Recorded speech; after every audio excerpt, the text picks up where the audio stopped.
Hey everybody, Daniel Griffon here. I am going to be showing you how to make a chicken and sausage gumbo. The first thing we're going to do is we're going to cut these onions. You see them big old onions? You can use yellow onions. This is a big old yellow Vidalia onion is what they're called.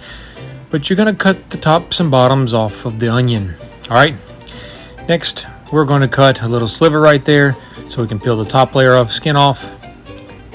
So we can do the next thing. Cut the onion in half.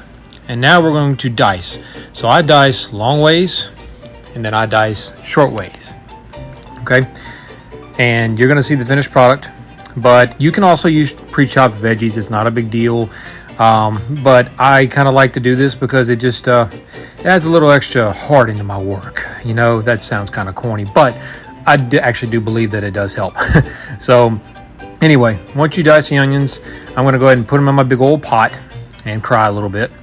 Next, we're going to dice the bell pepper. So I take the tops and bottoms off the bell pepper as well. And then I simply just cut right in half. Make sure you take the peppers out. That is literally the only hot part about a bell pepper. And then I'm going to slice these long ways, but feel free to do it however you want to. By the way, I'm not an expert cutter. Please watch your fingers when you're doing this. If you get cut, please don't sue me. Anyway, I'm not an expert at the cutting. I've just been doing this for a little while. So anyway, after you dice the peppers, I'm going to drink a little bit of coffee here. Pink Floyd, best album ever. Now I'm going to cut the tops off the celery. Toss that other part away. And what I'm going to do is cut this. I'm going to show you real quick, but I'm going to cut this long ways like that. Okay, and then I'm going to dice. Okay, I like them smaller. But anyway, once I get the dicing done, chop, chop, chop, chop, chop, chop.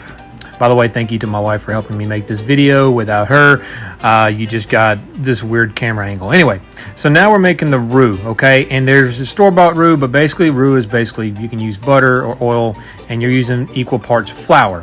So I started with 4 tablespoons of oil and 4 tablespoons of flour, and as you can start to see, by the way, the roux is the base of this, but you can start to see it's like really chunky at first. Now, the reason why I do this like I am, adding oil and adding more flour as I go along, is because I've always just kind of winged this part, and it's difficult for me to describe. But anyway, you're going to see the texture. The more oil, the more flour you add, you're going to see this start to thin out or liquefy out, or however you want me to say it. But this is going to be the base of your gumbo. This is really what gives it that flavor, okay? Without a roux, without a good roux, your gumbo is going to just be yeesh. Now, you can buy store-bought roux. Oh, kitty. You can buy store-bought roux, but this is usually the best way to do it. But as you can see, the longer you go on, just kind of eyeball it, adding parts oil and parts flour. But the longer you cook this, and this does take a while, which is why I kind of separated them. But anyway, the more you get it, the darker you get it, not burnt, but the darker you get it, the better your gumbo is going to taste. I love a dark roux on a gumbo. So you're going to mix it all in the pot of vegetables. By the way, I sauteed those vegetables down until they were transparent and soft. And then I added my roux. Typically, I would do my roux while I'm right before I'm doing my veggies, but I was just trying to save a little time. But anyway, once I get all of that mixed up, my roux with the sauteed vegetables, now I'm adding, and I'm doing this slowly, but I'm adding a little bit of garlic powder and my chicken stock, and I'm adding the chicken stock slowly because you don't want the roux to separate real fast. So you add chicken stock slowly. Then I'm seasoning here. I'm doing liberally garlic powder, salt, pepper, Tony's sasheries for you northeastern people that don't have that. You can use any type of all seasoning or allspice. Anyway, you can see everything I'm adding. Oh, that ground white pepper adds a little bit extra flavor. It might seem like overkill with black pepper, but it's got a different flavor that goes well in gumbo. Basil leaves are a must in gumbo. And I'm trying to remember what else I added right here. Come on, Daniel, do it. Oh, yeah, parsley flakes. You can use Italian seasoning, too, if you just want to kind of do an all-in-one. And then the Lea & Perrins. So I drizzle this, and that is Winchestershire sauce. I drizzle that in there. I mix it up really nicely, and I let that come to a boil, okay? And while that's coming to a boil, I'm just leaking sausage juice everywhere. Anyway, while that's coming to a boil, I bought the Down Home brand, which is more of a smoked sausage, but andouille usually goes the best. I just felt like doing this one today. So I'm just going to cut these into slices.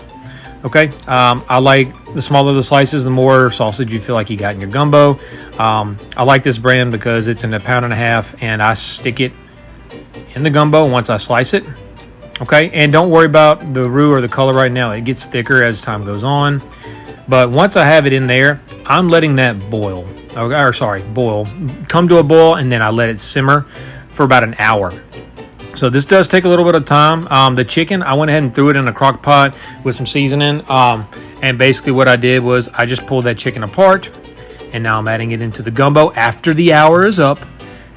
And I'm also adding the rest of the chicken juices that I cooked it in the crock pot because that adds extra flavor.